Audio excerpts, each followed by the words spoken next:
الحمد لله الحنان المنان الذي خلق الإنسان وعلمه البيان، والصلاة والسلام على رسوله سيد الإنس والجان وعلى آله وأصحابه ذوي الخير والإحسان. أما بعد، فأعوذ بالله من الشيطان الرجيم. بسم الله الرحمن الرحيم. لقد جاءكم رسول من أنفسكم عزيز عليه ما عنتم حريص عليكم بالمؤمنين رؤوف رحيم. صدق اللہ مولانا العظیم. بارگاہ رسالت معاب صلی اللہ علیہ وسلم میں درود پاک کا ہدیہ پیش کریں. اللہم صلی علی سیدنا و مولانا محمد معدن الجود والکرم وآلہ واصحابہ الکرام وابنہ الکریم وبارک وسلم صلاة دائمة سرمدا ابدا. عزیزان گرامی وقار، اللہ رب العزت نے ہمیں شعبان کا مہینہ عطا فرمایا، جس کو میرے آقا صلی اللہ تعالی علیہ وسلم نے ارشاد فرمایا کہ شعبان میرا مہینہ ہے. ہم حضور پاک صلی اللہ علیہ وسلم کے مہینے میں داخل ہیں، اور دعا یہ کرنا بھی سنت ہے کہ اللہ کے نبی صلی اللہ تعالی علیہ وسلم جیسے ہی رجب کا مہینہ آتا تو دعا فرماتے ہیں، اللہم بارک لنا فی رجب و شعبان و بلغنا رمضان. اے اللہ ہمیں رجب اور شعبان میں برکت دے اور رمضان تک ہماری زندگی کو پہنچا دے. یہ دعا سنت ہے. ہم بھی دعا کرتے ہیں کہ مولا شعبان کا مہینہ عطا کیا ہے تو اس سال کا رمضان بھی عطا فرما دے. عزیزان گرامی، حضور پاک صلی اللہ تعالی علیہ وسلم کی ذات اقدس کو رب کریم نے ہمارے درمیان اس طرح سے رکھا ہے کہ ہمارا ہر کام اور ہماری ہر شے حضور پاک صلی اللہ تعالی علیہ وسلم سے جڑی ہوئی ہے. اسی لیے اس کو اگر ایک جملے میں سمجھنا ہے تو وہ یوں ہے، وہ جو نہ تھے تو کچھ نہ تھا، اور وہ جو نہ ہو تو کچھ نہ ہو. ہماری زندگی حضور کے بغیر کچھ نہیں ہے، اور نہ ہی ہمارے سفر کا کوئی حصہ اور نہ ہی کوئی منزل حضور کے نام کے بغیر ہو سکتی ہے. جو چاہے دین سے باہر کچھ بھی کر لو، دین کے اندر حضور ہے. نبی پاک صلی اللہ تعالی علیہ وسلم کو چھوڑ کر کے اگر کوئی یہ کہتا ہے کہ یہ بھی حصہ ہو سکتا ہے تو ناممکن ہے، پاسبل نہیں. عزیزان گرامی، اعلیٰ حضرت فاضل بریلوی رضی اللہ تعالیٰ عنہ تو یوں فرماتے ہیں، وہ جہنم میں گیا جو ان سے مستغنی ہوا. مستغنی کا مطلب جو کہتا ہے کہ اب مجھے نبی کی حاجت نہیں ہے، اگر مجھے رسول کی حاجت نہیں، ضرورت نہیں، جو یوں کہا وہ جہنم میں گیا جو ان سے مستغنی ہوا. ہے خلیل اللہ کو بھی حاجت رسول اللہ کی، ہے خلیل اللہ کو بھی حاجت رسول اللہ کی. سیدنا ابراہیم خلیل اللہ علیہ الصلوۃ والتسلیم اولو العزم پیغمبر ہے، وہ جلیل القدر پیغمبر ہے، جن کی آزمائشیں صبح قیامت تک یاد کی جاتی رہیں گی، جن کے بیٹے کا ذبح ہونے کا، اور جن کے بہت سارے ایسے کردار جو حج اور عمرے میں ادا کیے جاتے ہیں. ان کی زندگی پاک کا ایک بہت اہم واقعہ کہ آپ کو آگ میں ڈالا گیا تھا. پتہ ہے حضرت ابراہیم علیہ الصلوۃ والتسلیم کو آگ میں ڈالا گیا تھا، لیکن بھڑکتی ہوئی آگ نے آپ کا کچھ نہ بگاڑا. حضرت ابراہیم علیہ السلام صحیح سلامت اس آگ سے باہر آئے. آپ کو پتہ ہے مفسرین فرماتے ہیں وجہ یہ ہے کہ ابراہیم علیہ السلام کی پیشانی میں اس وقت نور محمدی جگمگا رہا تھا. حضور پاک صلی اللہ علیہ وسلم کس کی اولاد میں سے ہیں؟ ابراہیم علیہ السلام کی اولاد میں سے. اور یہی کہا ہے کہ جب حضرت اسماعیل علیہ السلام کو ذبح کرنے کے لیے ابراہیم علیہ السلام لٹائے تو وہ تیز چاقو ان کے ہاتھ میں تھی کہ وہ پتھر کو مارتے تو دو ٹکڑے ہو جاتے تھے، پتھر کٹ جاتا تھا. لیکن اسماعیل علیہ السلام کے نرم و نازک گلے پہ چلاتے تو چلتی نہیں تھی، گلا کٹتا نہیں تھا. 3 مرتبہ کوششیں کی ابراہیم علیہ السلام نے، گلا کٹا نہیں. اور پتھر پر مارتے تو پتھر کٹ جاتا تھا. مفسرین فرماتے وجہ وہاں پر بھی یہی ہے کہ اسماعیل علیہ السلام کی پیشانی میں نور محمدی موجود تھا، ابھی محمد مصطفیٰ صلی اللہ علیہ وسلم کو کائنات میں آنا باقی تھا، ہر جگہ جلوے مصطفیٰ کے دیکھو گے۔ اسی لیے اعلیٰ حضرت نے کہا ہے خلیل اللہ کو حاجت رسول اللہ کی۔ جب انبیاء کرام علیہ السلام کو نبی کی حاجت ہے تو ہم اور تم کیا ہے؟ امتی ہیں۔ ہمیں بغیر مصطفیٰ کریم صلی اللہ تعالی علیہ وسلم کے یہاں پر کوئی چیز حاصل کرنا پاسبل نہیں ہے۔ اسی لیے اعلیٰ حضرت فرماتے ہیں بخدا خدا کا یہی ہے در۔ بخدا مطلب قسم خدا کی، بخدا کا مطلب ہوتا ہے قسم خدا کی، بخدا خدا کا یہی ہے در، نہیں اور کوئی مفر مکر۔ اردو ہارڈ ہے لیکن سمجھ لیں تو سمجھ میں آ جائے۔ مفر کہتے ہیں بھاگنے کی جگہ اور مکر کہتے ہیں ٹھہرنے کی جگہ۔ اعلیٰ حضرت فرماتے ہیں حضور کو چھوڑو گے تو نہ بھاگنے کی جگہ ہے نہ ٹھہرنے کی جگہ ہے، کہاں جاؤ؟ نہیں اور کوئی مفر مکر۔ اور اگر کوئی یہ کہتا ہے میں بہت پہنچا ہوا ہوں، اللہ کی بارگاہ میں میرا بڑا مقام ہے، کوئی اپنے آپ کو ولی بھی ثابت کرتا ہو یا کچھ لوگوں نے مل کر کے کسی کو ولی اللہ بنا دیا ہو، سب کان کھول کر کے سن لے۔ کوئی ولی کب بنتا ہے، کوئی اللہ کا ولی کیسے مشہور کر دیا جاتا ہے؟ لوگوں کے ڈھکوسلے سے کوئی ولی نہیں بنتا، کسی کے چھلے انگوٹیاں پہننے سے ولی نہیں بنتا، بالوں کے لٹھے بنا لینے سے ولی نہیں بنتا، حتیٰ کہ اگر کوئی پانی پہ چل کے دکھائے تو بھی ولی نہیں بنتا، ہوا میں اڑ کے دکھائے تو بھی ولی نہیں بنتا۔ میاں یہ اتنی بڑی بڑی چیزیں میں کہہ رہا ہوں، یہ تو قوم پاگل ہے جو سگریٹ پینے والے اور تمباکو والے کو بھی بنا لیتی ہے۔ حقیقت کیا ہے؟ اللہ کے نبی صلی اللہ تعالی علیہ وسلم کی ذات اقدس سے ایسی وابستگی۔ اللہ کا ولی کون ہوتا ہے؟ فرماتے ہیں امام عشق و محبت جو وہاں سے ہو یہی آ کے ہو، جو وہاں سے ہو یہی آ کے ہو، جو یہاں نہیں تو وہاں نہیں۔ جو حضور کے دربار کا نہیں ہے تو پھر اللہ کے دربار کا نہیں ہو سکتا۔ جو وہاں سے ہو یہی آ کے ہو۔ اگر حضور کی شریعت کو چھوڑ کر کے کوئی کہتا ہے اللہ کا ولی ہے تو وہ سب سے بڑا دجال ہے، وہ جھوٹا ہے۔ سیدنا شیخ عبد القادر جیلانی رضی اللہ تعالیٰ عنہ سے بڑھ کر کے کون پیر ہے؟ پیران پیر غوث الاعظم دستگیر، جن کی کرامات پر ہم اور تم تو چھوڑو، جو اولیاء اکرام کے متعلق آئیں کائیں کرتے ہیں وہ بھی غوث پاک کو ولی مانتے ہیں۔ ہاں، شیخ ابن تیمیہ اہل حدیث کے بہت بڑے امام شیخ ابن تیمیہ نے کہا ہے کہ اگر کثرت سے کسی کی کرامات ثابت ہے تو شیخ عبد القادر جیلانی کی، ان کے متعلق کہہ رہا ہوں جن کی ولایت پر سب کا اتفاق ہے، سارے مانتے ہیں۔ وہ غوث اعظم رضی اللہ تعالیٰ عنہ نماز پڑھ رہے ہیں اور بادل کا ایک ٹکڑا آپ کے اوپر سایہ بن گیا ہے، کسی اور کے اوپر بن جائے تو پھر پتہ نہیں وہ کیا سمجھ لے اپنے آپ کو۔ وہ بادل کے ٹکڑے سے آواز بھی آنے لگی، بات بھی ہو رہی ہے، اے عبد القادر آج سے تیرے لیے سارے حرام حلال کر دیے گئے، آج سے تیرے لیے نماز معاف کر دی گئی، اتنی عبادت تم نے کی ہے۔ سرکار غوث پاک نے عبادت بھی اتنی کی تھی۔ اگر کوئی 100 رکعت پڑھ کر کے تھک جائے اور وہ سوچے کہ مجھے کہیں سے آواز آئی تو اس کو لگتا ہے ہاں پکا میری قبول ہو گئی ہے، 100 تو پڑھا ہو۔ غوث پاک تو 40 سال تک پوری رات عشاء سے لے کر فجر تک کھڑے رہے، 40 سال تک ہڈیاں نکل آئی تھی جسم سے، ایک انگور کے دانے سے سحری کرتے اور ایک گلاس پانی سے افطار کیا کرتے۔ اور اتنی کثرت سے عبادت کے بعد اگر آسمان سے آواز آئے تو بندے کو یقین ہو جانا چاہیے کہ میری تو عبادتیں اتنی ہیں، ہو سکتا ہے ڈائریکٹ میرے پاس اللہ کی طرف سے بات آ رہی، لیکن غوث پاک کی طرف آواز آئی بادل کے ٹکڑے سے، اے عبد القادر آج سے تیرے لیے نماز معاف ہے، سارے جتنے تمہارے لیے حرام چیزیں تھے حلال ہو گئی۔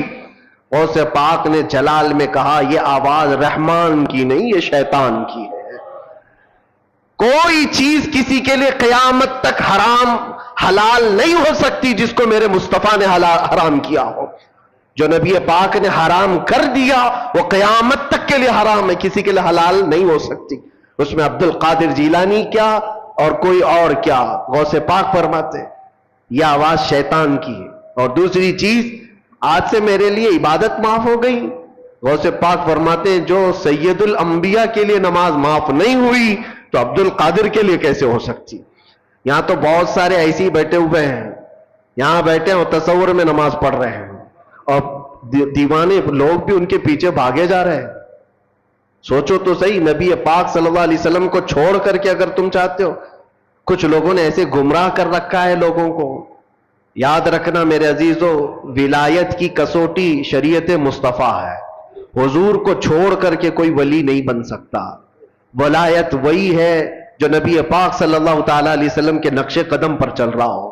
پیر ہو تمہارا، ولی ہو کوئی، ایسے کا دامن آنکھ بند کر کے تھام لینا جو تمہیں آنکھ بند کر کے سیدھے مدینے پہنچا دیتا ہو، حضور کی محبت تمہارے سینے میں ڈالتا ہو۔ باقی جھولا چھاپ ہے سب، باقی سب چندہ چھاپ ہے۔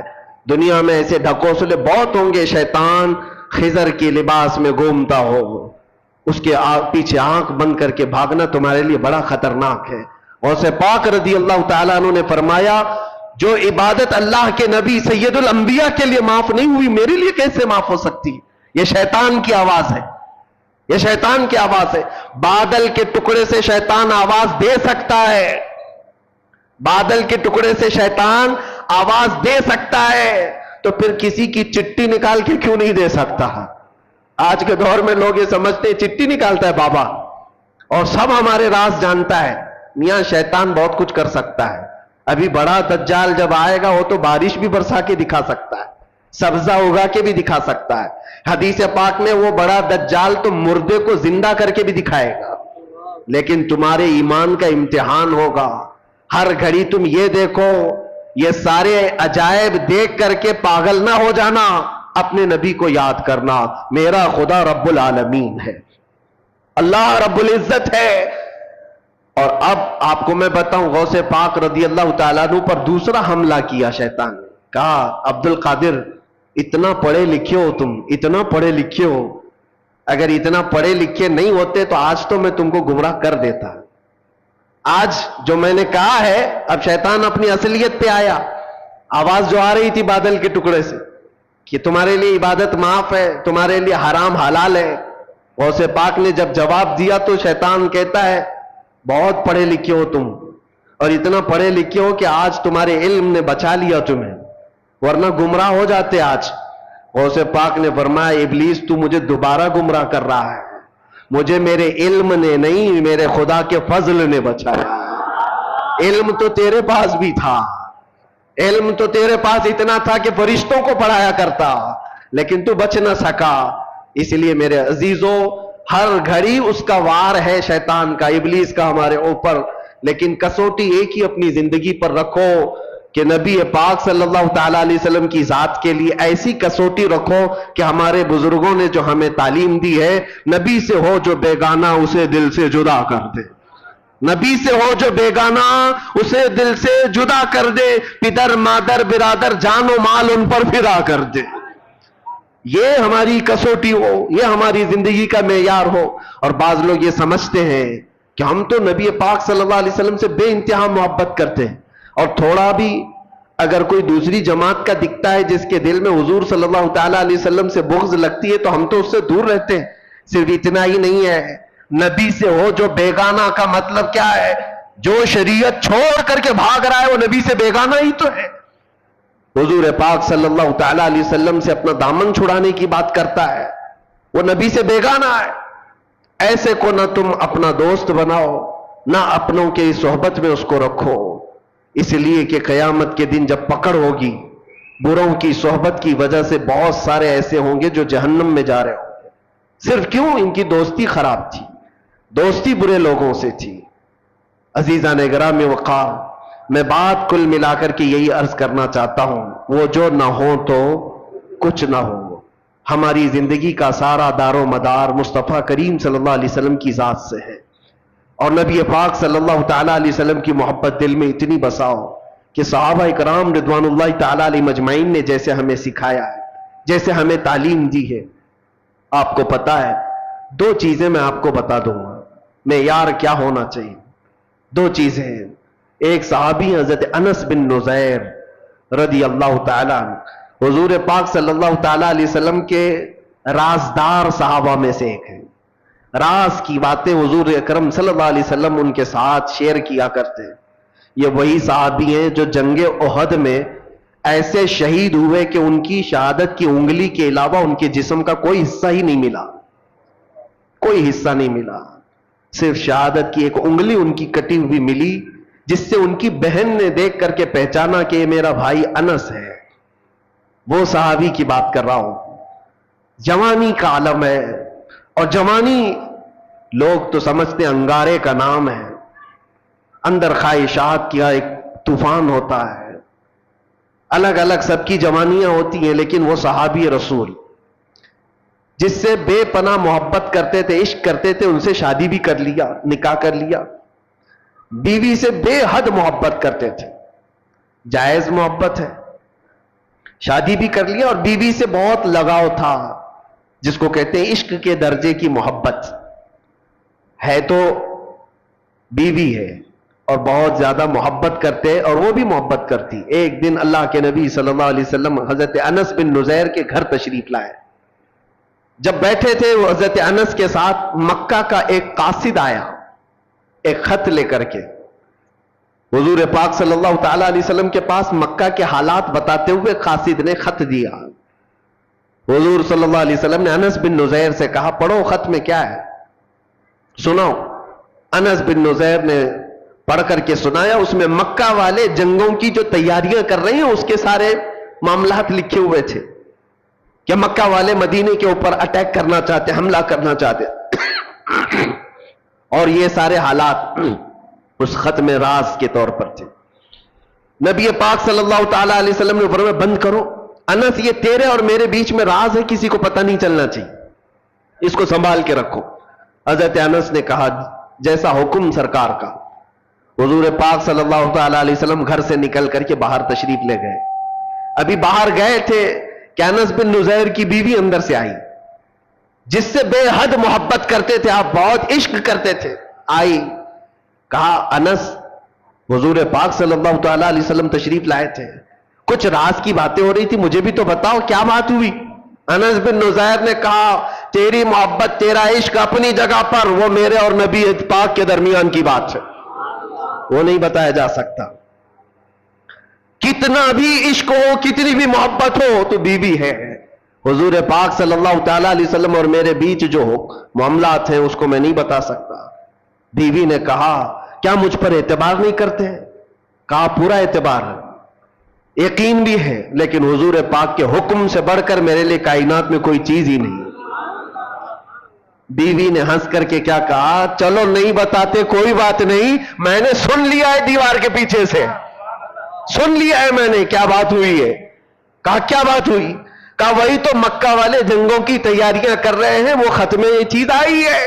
انس بن نزیر نے جیسی ہی اپنی بیوی سے یہ جملہ سنا, سیدھے جا کر گردن پکڑ لی, گردن پکڑ لی, اور گردن پکڑ کر کے سیدھے باہر لے کر کے آئے. کہا, اس وقت تک تیری گردن سے ہاتھ نہیں ہٹاؤں گا جب تک نبی پاک کا حکم نہیں آتا. حضور پاک صلی اللہ تعالی علیہ وسلم کے پاس لے کر کے آئے. اللہ کے نبی صلی اللہ علیہ وسلم نے دیکھا, انس کیا ہوا, کس بات کے لیے لے کر کے آئے ہو؟ کہا, آقا میں مجرم نہ ٹھہرایا جاؤں, آپ نے فرمایا تھا راز کی بات ہے, میں حفاظت کر رہا تھا, میں نے کسی کو نہیں کہا, لیکن دیوار پیچھے سے میری بیوی نے سن لیا, اور جب مجھے خبر ہو گئی کہ اس نے سنا ہے, میں اس کی گردن پکڑ لیا ہوں. اگر سرکار کا حکم ہو تو میں یہاں ختم کر دوں یہ سارا معاملہ, تاکہ میں کل جرم میں نہ پکڑا جاؤں کہ نبی پاک کے راز کو افشا کرنے والا انس ہے.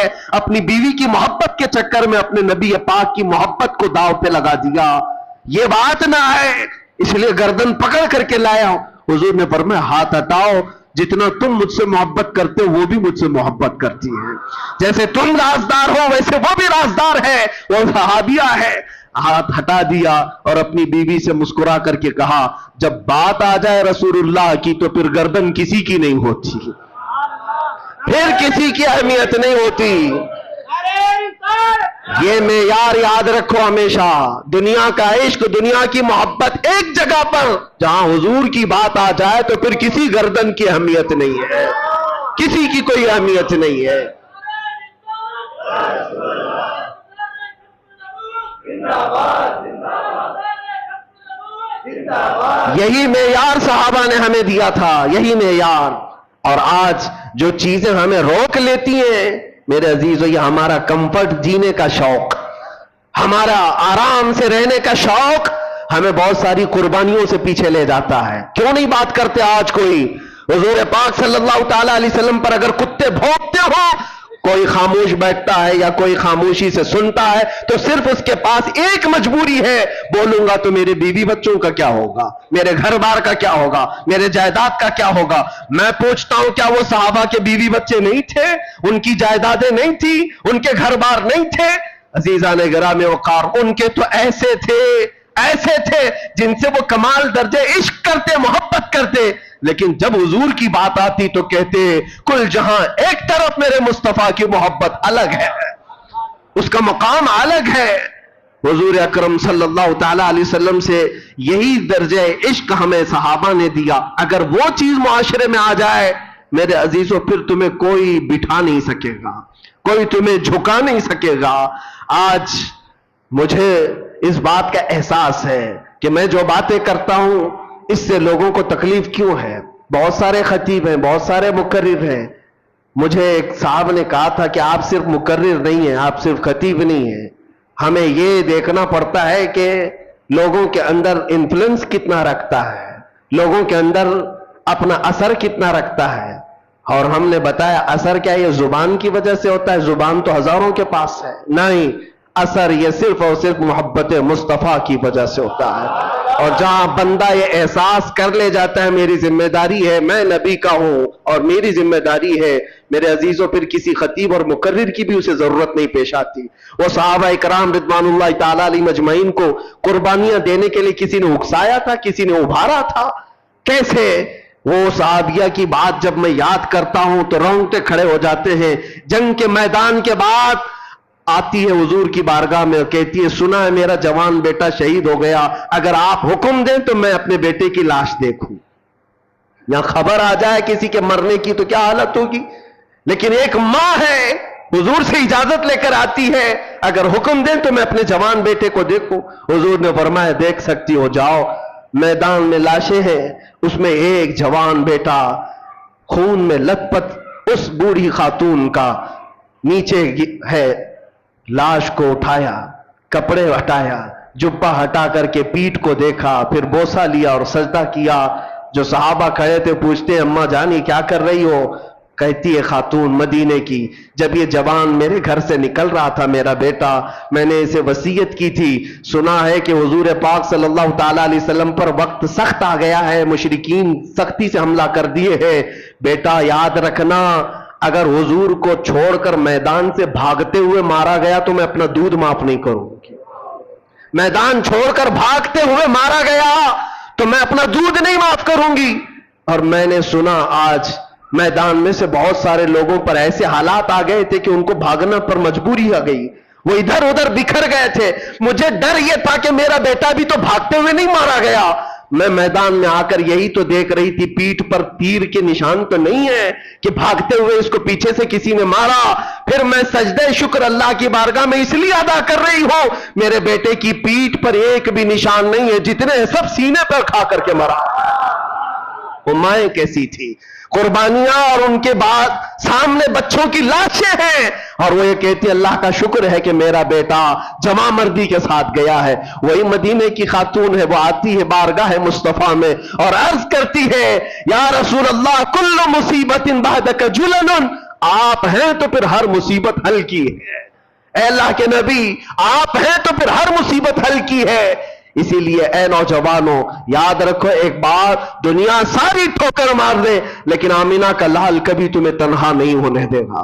حضور پاک صلی اللہ تعالی علیہ وسلم کی محبت ہر جگہ کا آسرا ہے. یہ میرے تجربے کی بات میں بتا رہا ہوں. اگر ایمان نہ ہوتا اور حضور کی محبت کا یہ درجہ نہ ہوتا تو ہم جیل میں پتہ نہیں کہاں سے کہاں پہنچ گئے ہوتے. کس طرح کے حالات ہوتے. میں نے ایک دو نہیں سینکڑوں لوگوں کو پاگل ہوتے ہوئے اندر دیکھا ہے, ڈپریشن کے شکار میں خودکشی کرتے ہوئے دیکھا ہے, اور لوگوں کو کفریات بکتے ہوئے دیکھا ہے. کوئی خدا نہیں, کوئی قرآن نہیں, کوئی دعا نہیں. جب نا امیدی اور مایوسی آتی ہے تو لوگ بپھر جاتے ہیں, کفر بکنے لگتے ہیں, خودکشی کر لیتے ہیں, اور یا تو پھر مینٹلی اس طرح سے ڈس اپیئر ہو جاتے ہیں کہ وہ پاگل پن کے شکار ہو جاتے ہیں, مانسک سنتولن کھو بیٹھتے ہیں. یہ سب حالات دیکھ دیکھ کر کے ہمیں بھی احساس ہوتا تھا کہ ہمارا کیا ہوگا مستقبل, ہمارا فیوچر کیا ہوگا. جہاں پوری پوری طاقتیں باہر لگی ہو, چھوٹے موٹے لوگ کیا کر سکیں گے. لیکن میرے عزیزو ایک چیز سہارا دیتی تھی, ایک چیز سہارا دیتی تھی. جب آنکھ بند کریں گنبد خضرا کی روشنی سہارا دیتی ہے. حضور پاک صلی اللہ تعالی علیہ وسلم کی وہ آواز آج بھی ہر عاشق کو سنائی دیتی ہے کہ میں ہوں تو پھر ڈرتا کیوں ہے. خوف نہ رکھ رضا ذرا, تو ہے عبد مصطفیٰ. اعلیٰ حضرت نے ہمیں یہ سکھایا ہے, خوف نہ رکھ رضا ذرا, تو ہے عبد مصطفیٰ. تیرے لیے امان ہے, تیرے لیے امان ہے. ہاں ڈر آئے گا, خوف آئے گا, مصیبت آئے گی, لیکن وہ کچھ دیر کی ہوگی, کچھ دیر کی ہوگی. اسی کو ہم کہتے ہیں کچھ دیر کی خاموشی ہے. اسی کو ہم کہتے ہیں ہر چیز آئے گی, مصیبت آئے گی, امتحان آئیں گے, کچھ دیر کی ہے. اس لیے کہ دنیا میں اللہ نے دستور بنائے رکھا ہے کہ رات آتی ہے تو صبح بھی ہوتی ہے. رات زیادہ دیر تک نہیں رہتی, سورج کو نکلنا ہے. اور آج امت مصطفیٰ پر اگر یہ اس طرح کے موسم آئے ہوئے ہیں کہ اس پر کالک لگانے کی کوشش کی گئی ہو یا گہن لگا ہو, تو چاند پہ بھی گہن لگتا ہے لیکن تھوڑی دیر کا ہوتا ہے, کچھ دیر کا ہوتا ہے. لیکن جب گہن چھٹ جاتا ہے تو پھر چاند اپنے آب و تاب کے ساتھ پھر چمکتا ہے. اور ہم سب کی زندگی کا یہی دستور ہے میرے عزیزو. ایمان والے ہو تو ایک بات یاد رکھنا, جہاں میں اہل ایمان مثل خورشید جیتے ہیں. یہ سمجھ کے چلو, جہاں میں اہل ایمان مثل خورشید جیتے. خورشید سورج کو کہتے ہیں. ایمان والوں کی مثال شاعر یہ کہہ رہا ہے, دنیا میں ایمان والے سورج کی طرح جیتے ہیں, ادھر ڈوبے ادھر نکلے, ادھر ڈوبے ادھر نکلے. ان کے لیے ہمیشہ کا غروب نہیں ہے. ہاں, انگریز نے علامہ کفایت علی کافی رحمت اللہ علیہ کو مراد آباد کے چوک پر شہادت دی تھی, یعنی پھانسی پر چڑھایا تھا. وہ ایسے کفایت علی کافی جن کی زبان میں بلا کا اثر تھا, جب بولتے تھے تو لوگوں کے دل ہچکولے کھاتے تھے. انہیں میں تو کہا تھا کوئی گل باقی رہے گا نہ چمن رہ جائے گا, پر رسول اللہ کا دین حسن رہ جائے گا. یہ پھانسی کے پھندے پر آپ نے پڑھا تھا جب پھانسی دی جا رہی تھی. کفایت علی کافی یہ مراد آباد میں, مراد آباد کو اس لیے میں بار بار فوکس کر کے بتا رہا ہوں, توجہ, یہ یو پی کا ایک شہر ہے. پھانسی دے دیا, 3000 انگریزوں نے پکڑا تھا ایک عالم دین کو, ایک عالم دین کو پکڑنے کے لیے. اس لیے کہ یہ باطل قوتیں ہمیشہ یہ بتاتی ہیں ہم کتے اور تم شیر ہو, ہمیشہ وہ بتاتے ہیں جھنڈ میں آ کر. کفایت علی کافی کو جب پھانسی دی گئی تھی تو 8 دن تک جشن منایا گیا تھا. جشن منایا گیا کہ ایک ایسا بولنے والا یہ ختم ہو گیا, کفایت علی کافی چلا گیا. لیکن پاگلوں کو یہ پتہ نہیں ہے رب قدیر کا دستور کیا ہے, اس کا قانون کیا ہے. مراد آباد شہر سے صرف 100 کلومیٹر دور بریلی شریف ہے. ادھر کفایت علی کافی کو پھانسی پر چڑھایا جا رہا تھا اور ادھر بریلی میں امام احمد رضا پیدا ہو رہے ہیں. جہاں میں اہل ایمان مثل خورشید جیتے ہیں, ادھر ڈوبے ادھر نکلے, ادھر ڈوبے ادھر نکلے. کفایت علی کافی تو یہ کہتے تھے کوئی گل باقی رہے گا نہ چمن رہ جائے گا, پر رسول اللہ کا دین حسن رہ جائے گا. لیکن بریلی والا تو یوں کہنے لگا وہ کمال حسن حضور ہے کہ جہاں میں کہ گمان نقص جہاں نہیں, یہی پھول خار سے دور ہے, یہی شمع ہے کہ دھواں نہیں. ایک کفایت علی کافی کو پھانسی پر چڑھا کر 8 دن جشن منایا, لیکن بریلی والا اٹھ کر کے ایسا عشق پلایا کہ کونے کونے سے آواز آنے لگی, ڈال دی قلب میں عظمت مصطفیٰ سیدی اعلیٰ حضرت. ہاں, اللہ کا یہ دستور ہے. آج میں یہاں کھڑا ہوں, کل نہیں ہوگا اور کوئی اور آئے گا, لیکن یہ منبر خالی نہیں ہوگا. یہ ممبر خالی نہیں ہوگا، یہ مسجد ویران نہیں ہوں گی. میں اسی مسجد کا امام، میں اسی ممبر کا ایک خطیب رہا، لیکن میرے بعد لوگ آتے گئے جاتے گئے. کیا کسی دن نماز بند ہوئی؟ کیا کسی دن خطبہ ختم ہو گیا؟ ہم تو ذریعہ ہیں. اللہ تبارک و تعالی ہمیں یہاں پر وقت مقررہ کے لیے رکھتا ہے. اسی طرح سے ہمارے بعد بھی آئیں گے، لیکن یاد رکھنا اللہ کا وعدہ ہے کہ لوگ اپنے منہ کے پھنکوں سے چراغ خدا کو بجھانا چاہتے ہیں، اور اللہ صبح قیامت تک اس چراغ کو روشن رکھے گا. لیکن ہم سب کی اور آپ کی ذمہ داری یہ ہے، ایسے جتنے بھی آئے ٹوپی پگڑی جبہ دیکھ کر کے نہیں پہچاننا، کبھی بھی نہیں. ہمارا معیار، ہماری کسوٹی یہ سارے لباس نہیں ہے، چال چلن نہیں ہے، چلت پھرت نہیں ہے، زبان نہیں ہے. ہماری کسوٹی صرف اور صرف ایک ہے. کسی کے اندر جھانک کر کے بھی دیکھو، گھس کر کے بھی دیکھو، ایک چیز ملنا چاہیے، وہ جو نہ ہو تو کچھ نہ ہو.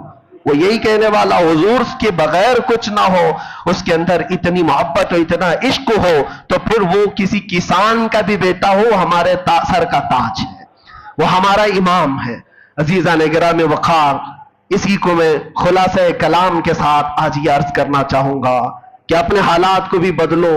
دنیا تمہارے انتظار میں ہے، دنیا تمہارے انتظار میں. تم نے اپنے اوقات کو کس چیز میں برباد کر رکھا ہے؟ سوشل میڈیا پر 18 گھنٹے برباد کرنے والے لوگ، نوجوانوں کی.